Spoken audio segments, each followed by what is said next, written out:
علیکم ورحمۃ اللہ۔ ناظرین کرام، ملیے اور جانیے میں آپ کا خیر مقدم ہے۔ داعی اسلام حضرت مولانا کلیم صدیقی کے گرفتاری پر خاموش امت مسلمہ کے لیے ایک پیغام۔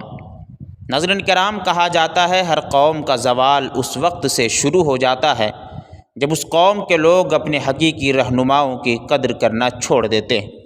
واقعی ہماری قوم آج دنیا میں جو ذلیل و رسوا ہو رہی ہے، یہ ہمارے کرموں کا پھل ہے۔ ہم نے ہمارے لیے اور حق کی خاطر آواز اٹھانے والے علماء کی قدر کرنا چھوڑ دی۔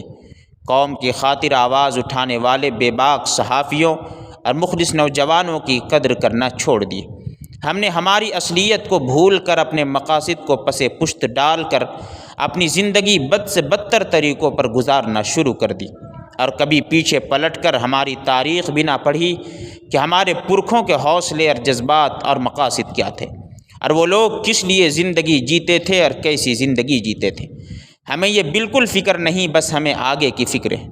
ناظرین کرام، افسوس ہے ہماری سوچ پر اور فکر پر کہ ہم نے صرف اپنی حد تک ہی سوچ کو جکڑ کر رکھ دیا، اور ہماری فکر کرنے والوں کی اور ہمارے لیے محنتیں کرنے والوں کی اور مشکلیں اٹھانے والوں کی خیریت تک دریافت کرنا نہیں چاہا۔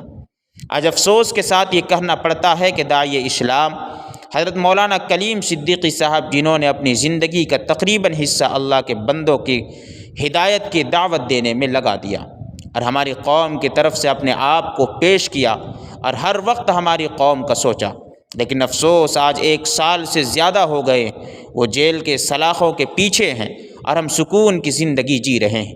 شروع میں صرف ہم نعرے بازی کر کے اور احتجاج کر کے تھوڑی بہت کوشش کر لی، پھر ہاتھ پر ہاتھ دھرے بیٹھے رہ گئے۔ سچ تو یہ ہے کہ ان کی گرفتاری سے ہمیں کوئی فرق نہیں پڑتا، اس لیے کہ ہم سمجھتے ہیں ہمارا ان سے کوئی رشتہ نہیں۔ ذرا سوچو کہ کیا قصور تھا ان کا، وہ جیل میں گئے ہیں؟ کیا کبھی ہم نے سوچا؟ نہیں، ہرگز نہیں۔ میں بتاتا ہوں کیا قصور تھا حضرت مولانا کا۔ حضرت مولانا کلیم صدیقی صاحب کا یہی قصور تھا کہ ہمیشہ انہوں نے سب کا اچھا سوچا، کبھی برا نہیں سوچا۔ انہوں نے اپنی قوم کی طرف سے دوسری قوم کو اسلام کی دعوت مؤثر انداز میں پیش کیا، کبھی کسی سے الجھے نہیں، اور ان کا سب سے بڑا قصور یہی ہے کہ انہوں نے آج تک اپنے لیے کم اور قوم کے لیے زیادہ وقت زندگی گزار کر اپنے اوقات کو دین کی دعوت کے لیے وقف کر دیا۔ ہاں، یہی قصور ہے حضرت مولانا کا۔ آج ہم نے ان کے یہ احسانات بھلا دیا۔ آج کسی کو ان کی فکر نہیں۔ نیتا اپنی عیاشی میں دن گزار رہے ہیں، نوکری والے اپنے نوکری برابر کر رہے ہیں، علماء اپنی خدمات انجام دے رہے ہیں، ائمہ اپنی امامت انجام دے رہے ہیں، سیاسی اور سماجی کارکنان اپنی اپنی مصروفیات میں ہیں، کاروبار کرنے والے کاروبار کر رہے ہیں، غرض سب اپنی اپنی مصروفیات میں ہیں۔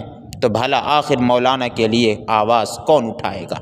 ہمارا ایک مخلص عالم اگر بے قصور جیل میں بند ہے تو ہمیں اس مخلص انسان کی فکر کرنا ہے اور اسے آزاد کرنے کی کوشش کرنا ہے۔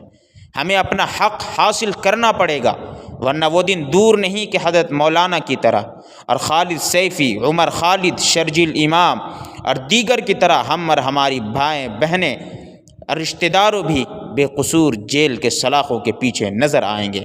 اٹھو اور اپنی آواز بلند کرو۔ اللہ ہمارا حامی و ناصر ہے اور ہمیشہ رہے گا۔